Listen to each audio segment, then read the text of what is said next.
Hello and welcome to today's video as we cover the LCS returning in 2026, their free agency period that begins in a couple days. 8 teams on the board, 2 of them nobody under contract for different reasons, and you could argue for one of them, I mean, it makes sense. The other one, well, I guess they both make sense. So these are the players under contract technically through the GCD. When free agency ends, these players should stay on their teams because their contracts are still effective and active and should be respected. Unfortunately, we see that in this esports space, both players and coaches and teams do not, and management and everyone else just thinks contracts don't mean anything, but unfortunately, this just is what it is. So we see on here, it's a lot better than the LPL video yesterday. The LPL video, if you missed it, had only 2 names on the board out of 80 possible spots. And that's due to their free agency changes that they're going to make, which is kind of weird that one region's going to do that when other regions are not. I mean, I don't like it, so it's good that the other regions are not following suit. It's weird because, like, I feel like Korean imports in particular should be like, I'm not going to the LPL if that's what's going to happen. But we look at the board here. The two teams here, well, 3 teams really, that were very competitive last season at times are keeping the majority of their roster. Cloud9, right now, only Loki is out. We went over it in the news video. He went back to Korea, if I recall, due to personal reasons. And that is a wide open spot. We've seen rumors as to who may take that spot. And when the contract's signed, we'll talk about it. But that's the case with that team. I mean, 4 of the 5 Cloud9 left. Out of the teams that have kind of been disappointing super team-wise and big budget teams over the last 4 or 5 years, Cloud9 has kind of been that team. Maybe 5, 6 years. Ever since really they went with Perks. Was it 2020 or 2021? FlyQuest got Ghost in top lane because Bwipo's technically not under contract, keeping Quad and Masu. That's a good team to build around. What's more concerning is the loss of Mithy and Nuke Duck. That will be in the next roster updates video, probably looking at Tuesday after contracts are starting to be signed. That's a bigger loss. Mithy has never not went to Worlds. He's a great coach, even if they can't get over the hump internationally, or maybe they don't win a domestic title.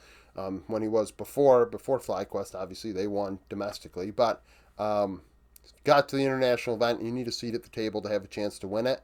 And as far as Nuke Duck's concerned, he's grown as a coach and gotten better and better as he's went along. So we'll see what FlyQuest does. And then Shopify, another interesting team on here for that reason. 4 of the 5 players still under contract. At the end of the season, they got on a heater and they almost got to Worlds. Like, it was very reminiscent of the NRG team, which had contracts and Palafox on it in 2023. Now, Palafox has already been let go. Bvoy and Seus are not getting younger in bot lane, but they're under contract. 2 teams without any players under contract, Disguised and Sentinels. Very different scenario. Sentinels literally just started, so they are not going to have any other players under contract. What's interesting to see, where do those 100 Thieves players go? Dokla, Quid, FBI, and Isla. River, I believe, has to go to military service and has retired as a result, essentially. So that is a thing. Unfortunately, River had a great career. I expect him. We're doing the Hall of Fame voting again this year. We're going to do it every year, of course. And in a couple of years, I expect River to probably be on the ballot. He's probably accumulated enough points in my document to get on it. But Sentinels aren't going to have anybody under contract because nobody is under contract. That makes sense. And then we have Disguised. Well, they're better off letting everybody go, probably. That team was a disaster. Similar to how I talked about SK in the LEC video. When your team is that poo-poo the foo, just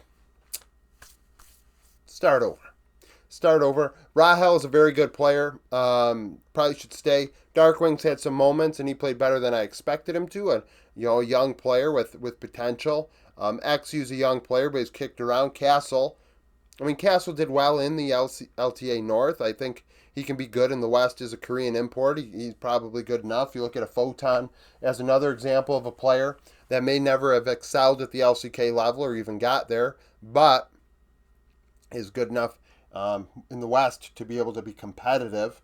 And then you look at Huhi. Maybe he's going to retire. Who knows? But that's a thing. So those 2 teams are like that. Photon, I mean, good top laner to build around for Dignitas. I felt like he was LEC level even when he got demoted on those Vitality rosters. Saint, you could make an argument that it's Quid and Saint as the best mid laners in the LTA North, now LCS. I think that it's a very safe argument. I think Saint on a better team.